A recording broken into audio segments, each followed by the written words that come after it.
Okay, the backstory, get it? Backstory, uh, is today I went to the hardware store and scored some 5/32 inch nuts for these machine screws here so that the outside of the oscilloscope will stay connected to the inside.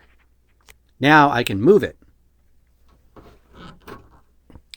And I turned it on, and it took about 10 seconds to do anything, and it takes more time to warm up. It has a hard time waking up.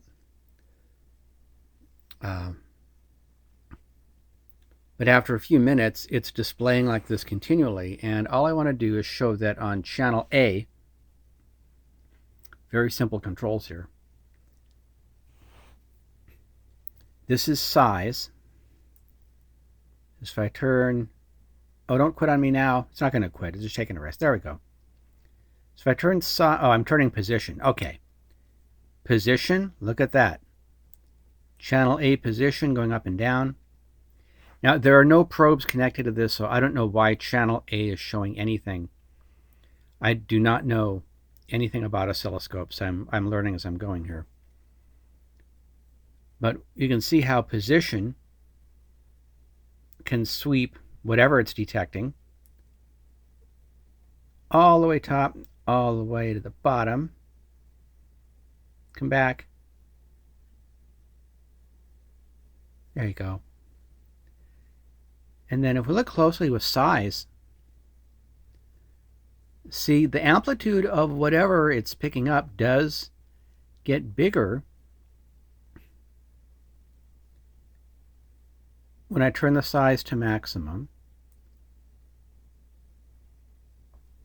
And then I turn it to minimum. Yeah, it's just a straight line across the screen. So it sure looks like, at least for channel A, whatever it's sweeping with nothing connected to it, size and position controls do work. Sweep rate seems to have no effect. I don't even know what QRS sync means, but it seems to need to be on for this thing to work. When I turn it off, there you go. So turn it back on. And intensity, yeah, that's the bright. It works too.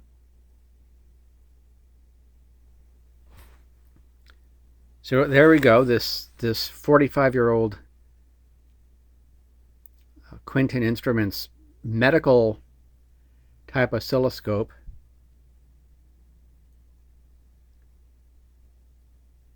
does at least function at some level. I just don't know. I don't know what normal is.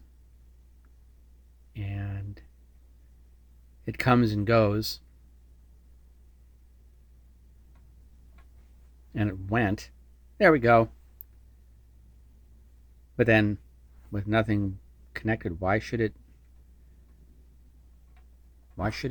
be showing anything at all?